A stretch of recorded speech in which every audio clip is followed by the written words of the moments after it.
Essuula eno erina omutwe gugamba nti olubaya lwa ggoonya. Essuula egenda bw'eti.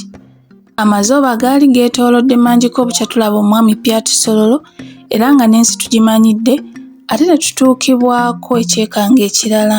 Ng'oyisizza ebyalo 3 mu bukiiko obwa ddyo obwa Godadu yaliyo ekikono ky'ennyanja gye twagendanga mu nnaku ezimu okuwuga. Olumu twali tuwuga munnaffe omu ng'ava e Buziba, Ggoonya n'emutaayirizaayo ng'eva ku ludda olw'olubalama. Bwe yamukwata mu kifo ky'okumukasuka mu nnyanja yamukasuka ku lukalu mu musenyu. Ekigambo ekyo kyannema okutegeera kye yava erema okumunyugunya mu nnyanja. Abamu ku be twali nabo bagamba nti kubanga bulijjo yafulumanga mu nnyanja ng'egenda okukwata abantu ate ng'emaze okubakwata ne bakasuka emabega waayo e Buziba. Mulundi guno kubanga yali efulumye ku ludda lwa lukalu kwe kukasuka munnaffe emabega waayo ng'omuze gwayo bwe gwali. Munnaffe ne waakubadde ng'ekigoggonya kye yamutujja kyamumenya omukono naye yawona. Abalala bo bagamba nti yamusumattuka busumattusi ng'emuwuuba emukasuka e Buziba. Yali afudde. Nga wayiseewo ennaku ntono okuva ku kikangabwa kino ne tugenda era tuwugemu. Naye ku mulundi guno nze nawonera watono okufuuka emmere ya ggoonya. Mba ndi mu bwengula bw'ennyanja ne nnengera ekintu ekyanfaananira ekitundu ekyekiyirikiti ekyokeddwako omuliro nga kiseeyeeya kijja gye ndi, Kazzi ye muganda wa Ggoonya. Kyokka ekyanzijayo nti si kiti kwe kulaba ng'engeri gye kyali kijjamu n'embiro kwe kyali nga tebiyinza kuba bya kintu kiseeyeeya buseeyeeyi ate nga ne bannange balekaana nti ofa ofa Ggoonya ekutta. Nange bwe nneetegereza nga ndabira ddala ekinnembe kya Ggoonya kye kinnumba. Nkubuulira engeri Ggoonya gye yajja esalamu amazzi nga yeewuunyisa nnyo, emmeeme n'entyemuka kyokka sassaamu kantu nange. Ne ngasala ng'obwanga bwolekedde olukalu ne nnyiikirira ddala ng'akagobera embuga naye nga kirabika nga tewajja kuyita bbanga nga tennantuukako. Ngenda okuwulira ng'amazzi kyejje gakola emabega wange.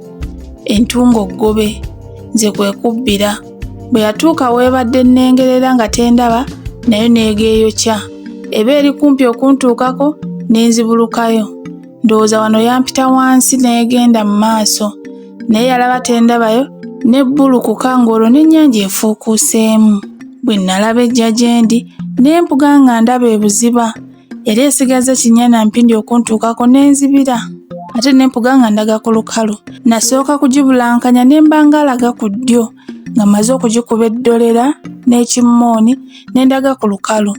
Kale nno naye yasooka kumagalikira eyo naye bw'eba eri eyo gye yali esamaaliridde ne nnengera nga ndi kumpi n'okutuuka ku lukalu. Wamma ggwe n'ejja yiriyiri ng'erabira ddala emmere egiva mu kamwa. Naye eba entuukako eti n'engwa bugazi mu mazzi. Yali empitako n'engibaka amavumbavumba ne butwefuka.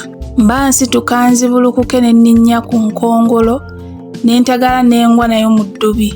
Bwe twabbulukuka omuvubuka omu n'ajja n'omwamba omukuutu omwogi gwe yalina naye bw'agenda okutema Ggoonya nga twesimbye naye bulanga yakwasa mukira. Yagusanjaga nno. Bannange bagamba nti gwasigalako kale bwerebwe. Nkutitibana enneetakkuluzeeko n'obulumi buli yansimba lyala ku mukono n'ensammula eri nayo neeraba eridde e Buziba. Ensanka eyasigala ku mazzi ye yatulaga eri gitutte. Ggoonya eyo yandeetera okwevuma ennyanja ne neerayirira nti alinda bansaze eriraga ku nnyanja.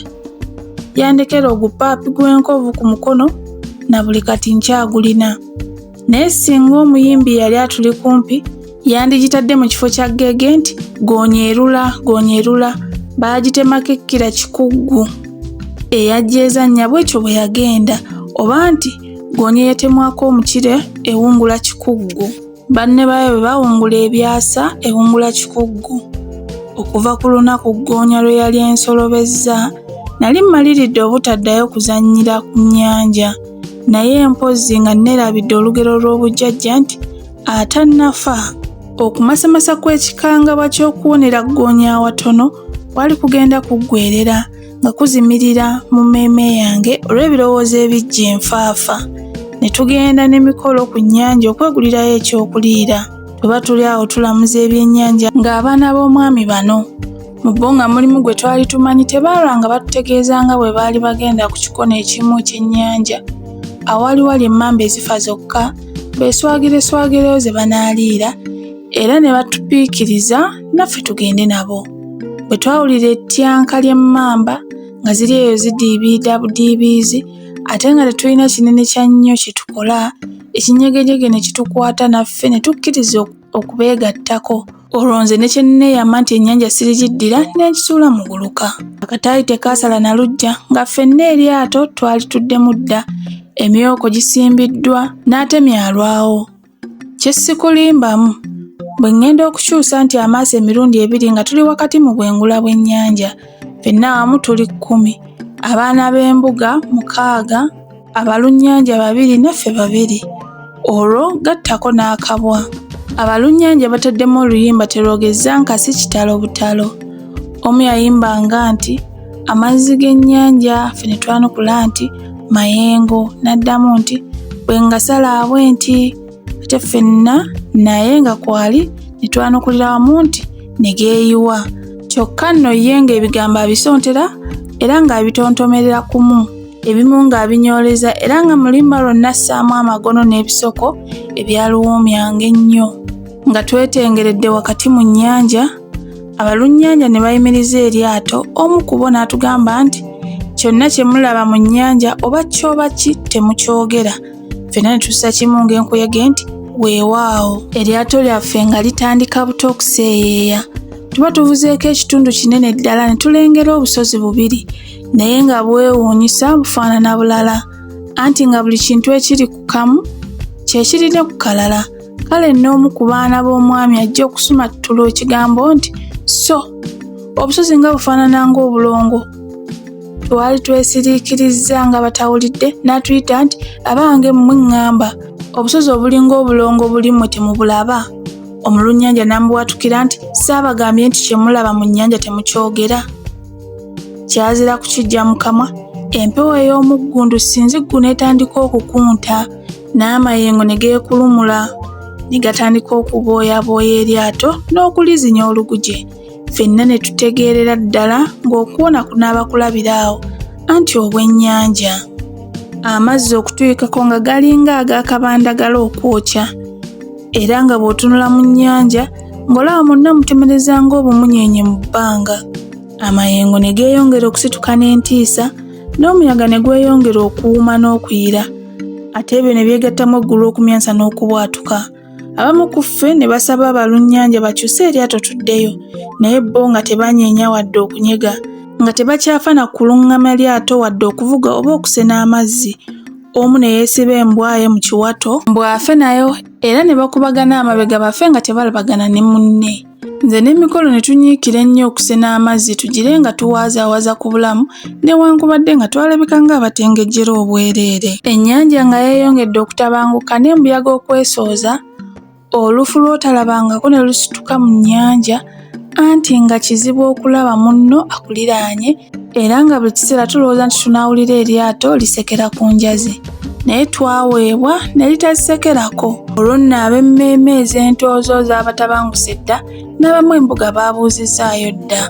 Mu kiseera kino ennyanja mwe yali yeesomedde nnyo, era buli omu mwe yawongerera lubaale we, ejjengo mwe lyatomerera eryato lyaffe mu mabutobuto ne lyewunzikira ku ludda kwe nali ntudde, ne lisena amazzi. Nze mu kwekanga nalowooza nti nguddemu, naye eryato bwe lyatereera nga mpulira nkyalirimu. Waayitawo akaseera katono olufu ne lukeewa, luba luli kumpi ddala okwamuka, ne tulaba ekisamba nga kituyitako. Omulunnyanja kwe kutugamba nti mugeme ekisamba, mugeme ekisamba. Omu ku baana b'omwami teyalwa n'abaka ekitoogo kye yakunuukiriza nga kimuyitako, nga ne banne abaali okumpi bamuyamba nga bakwata bisalugumba nga tusiba lyato ku kisamba nga kigenda kibabaatana n'amayengo okutuusa lwe kyawagamira ku kifuuyi. Naye ffe nga tubeerera ddala okutuusa ennyanja lwe yessa ettumbiizi. Tugenda okwetegereza nga munnaffe yayogedde ku busozi, mu lyato taliimu, ne tutya nnyo. Oba yabulirawa oba wuwa naffe tetwamanya, naye twalowooza nga yagwira mu jjengo we lyatusinzitusiriza, era nga we nabulira akatono okugayiikamu. kubanga nange nali ku ludda lwe yali atudde. Nga wayisa akaseera abamu ku baali mu lyato ne basaba abalunnyanja batuzzeeyo, naye bo ne beerema nti tewali ajja kutemba nnyanja kati, baakanda kugegengako nga bwereere. Nze mu mmeeme yange nasima ekirowoozo ky'abalunnyanja obuteetantala nnyanja nga tennakkakkalira ddala busungu.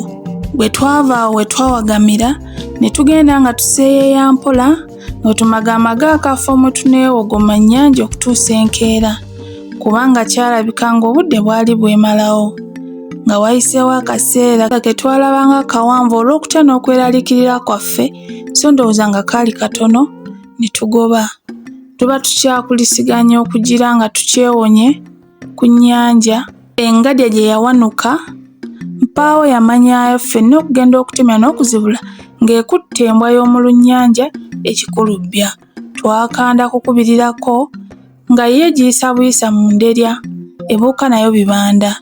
Embwa yakanda kwennyonnyolako nti mpunyeevu, ko engadya nti naakakunaaliza mu mugga. Yatuleka tutangaaliridde tukutte ku mumwa nga ye emyansa era agagirabako olwo ge gaamala. Ekyaddirira kunoonya ekifo kya kusulamu, embooge teyabandaala nga twakigguseeko dda. Yali mpuku nga nnene ebitagambika, anti ng'eyinza okusulwamu abantu nga 100 ate ne musigalamu ebifo ebirala by'abantu nga 6. Bannaffe tebaalwa nga bagenda kunoonya nku za kkuma mu kyoto nga nze n'emikolo batuleka tulongoosa mpuku. Tuba tugimaliriza, Mikolo n'alinnya ku kintu. Bw'agenda okuggyayo kyalowooza okuba ekibya nga ku kiwanga ky'omuntu kwe tukuba amaaso. Ne tutunulaganako kasirise ng'ate bwe tutunula mu kanyomero yali ddugalabe ezzigizigi. Mba ngenda okugamba munnange nti ndowooza ntajja ye yaliramu omuntu, ate ne tuwulira eddoboozi ng'ery'ekintu nga lituyita nti abange temusula kuno, bwe munaasula kuno enkya munaaba mufuuse ng'oyo. Mikolo kwe kuta ekiwanga ne kigwa, ne kiyiringita ne kiraga eyo mu nsonda eyali ekutte. Tuba tukyasiriikiridde ate ekintu ne kitweyongera nti abange bye mbagambye temubiwulidde, mulina ki muno? Mujaamuke, koffe muno mufiira muloge, ye ate akutemyako oyagala wambazzi, nga tufuluma butalaba mabega. Bannaffe bwe badda nga tubayitiramu matobotobo mu bibaddewo, bonna nga bateesa kuva ku kizinga ekyo tunoonye ekirala kwe tuba tusula.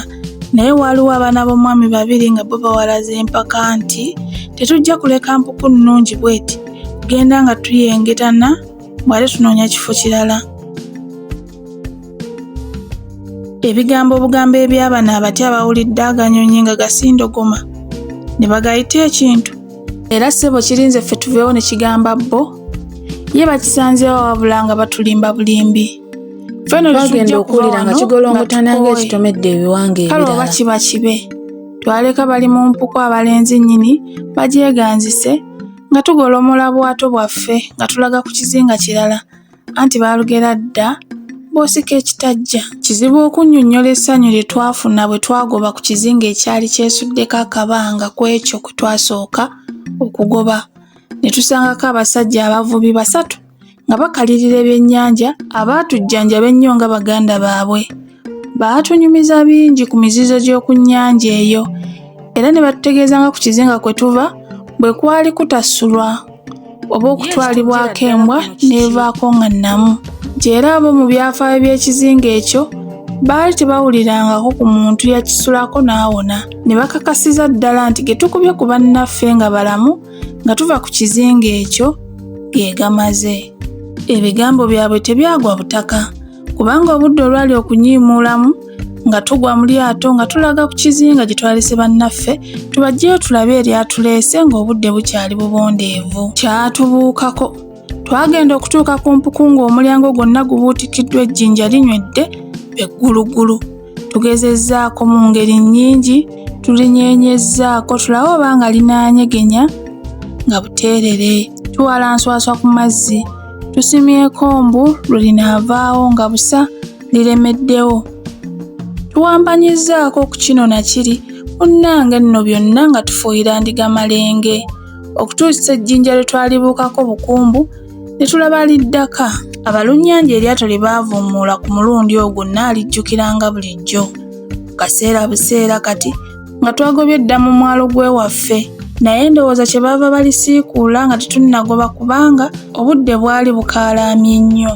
Omwalo twasanga gukubyeko abantu nga buli omu ali ku gugwe, abamu nga beemuguunya, abalala nga beemunkuulira birugu, ate nga waliwo abeenonera ebyennyanja ebikalu n'abeefulukutira eyo mu maato, so ate n'abaneneŋŋana nga nabo tebabuzeewo. Omanyi mu biseera ng'ebyo buli mwaka ebyennyanja ebibeera mu mwalo guno biba njolo, anti okumanya nga byandibuukanga nga n'abawejjere baddako akada, kubanga olwo n'omunkuseera ow'eminwe obunwe gy'ensimbi ng'asobola okwegulirayo ekyennyanja n'atabikonga lusu. Naye ku mulundi guno abantu bonna baali mu yasiyasi kubanga ebyennyanja tebyali nfaafa nga bulijjo, byagoba bya muswaba ne biba bya mpambiro ddala okugula. Ndowooza bangi ku baaliwo baddayo nga bakomba mannyo, kwe kulaba nga waaliwo n'abaneneŋŋana. Ffe ku mwalo tetwalwawo nnyo nga tunyeenya tulagaka, anti nga n'empaabiro zituwedde. Twasanga abeeka batunuza bikalu olw'okweraliikirira nga tebamanyi gye twalaze n'ebyatuguddeko. Okugenda okumalayo ebigambo eby'okubuuza nga mmeeya emmere yagiyisizza dda. Yali amatooke ga minwe gaakakoolakoola era nga gasoliddwako ettimpa n'ejjobyo. Bwe twamala okulya nga tuzzeemu omuzinzi, bannaffe ne bawerawo ne tubanyumiza ebyatubaddeko ne batukulisaayo nnyo. Ekyemisana tekyalwa ne kijja. Mikolo yattirako enkoko y'ekitulazi okwekulisa ennyanja, nga tukwata mugabuguma ng'obubuto buggweerera ddala. Ekyemisana ekyo kyagenda bitege, gaba galinnya gatyo olunnyo nga nnyinimu zikomyawo. Yali yaakatuula ng'atubuuza gye twasuze era n'ensonga eyatututte nga basottanira ebyennyanja. Ffe ng'amatama ntengo era nga n'emitwe tukotese, kubanga yali tannaba na kutubuuza nga ffe twatuuse dda mu vvi, ate nga tutya nti oba oli awo nga bye tunaddamu bijja kwongera kumukyamya lukya. Kubanga newaakubadde teyaleka busungu, mmeeya yali yatubuulidde dda nga bwe yali atunyooledde. Nga wayiseewo ekiseera, Mikolo n'amunnyonnyola ebyatutuuseeko, ng'amaze okubiwulira n'assa ekikkowe nga yennyamidde n'atugamba nti ekinywi ky'abaana b'omwami bwe mutaakite, baana bange mujja kutuleetera kalusambulira. Naffe ne tumusuubiza nga bwe tujja okuwanda eddusu mu kannya, ne tuddayo mu kayumba kaffe. Tuba tuli omwo nze nga ngenderera okwebaka, mmeeya n'ajja okwongera okunyumizibwa ku by'eggulo, naye newaakubadde nali sikyayagala kubyogerako, ye olw'okuntayirira n'okukemetterera, ate era ng'embeera ye ku ffe tetusobozesa kumumma ky'asaba, nawalirizibwa okumuddira mu buto byonna okuva ku ntono. Emboozi yaffe yali etandika okuseebengerera ng'ebyokunywa bisigadde bya kunojjeza bunojjeza mu butagenderera, n'ensinya ku kigambo ekyannyumira ennyo mmeeya era ekyalabika nga kyali kyamulidda ku mwoyo kimusiiwa. Namubuuza bubuuza nti ye bannange, omuwala gwe nalaba ew'omwami erinnya lye y'ani? Ko mmeeya nti lwaki omubuuza, omwagala? Ko nze nti nedda simwagala, n'ekirowoozo kingwiridde bugwirizi ne njagala mmanye erinnya lye. Ko ye nti nedda, gundi omuwala onoomwagala bwagazi, kale lwaki abalala bonna b'olaba tobambuuza mannya? Naye n'ombuuza eri oyo gwe walabako olumu ate nga luwunguko? Ko nze nange mbuuzizza bubuuza. Mmeeya yagaana. Ko ye nti nja kugendayo mugambe nti omutumidde. Ko nze nti togeza n'ogenda weetumiikiriza, si nze mbikutumye. Ko ye nti tomwagala? Ne muddamu nti nedda. Nambuuza nti mubi? Ko nze mulungi, gwe buli mulungi gw'olaba omwagala. Ye n'aseka busesi era n'amaliriza na kino nti naye abaffe bwe nnaamugamba onookola otya? Nze ne nsirika era byonna ne mbiziika awo, kubanga nalowooza nti byonna byali bya kusaaga busaazi. Kazzi nga ye mmeeya amaliridde munda ye okukola kye yayogera. Essula awo wekomye weebale kuwuliriza.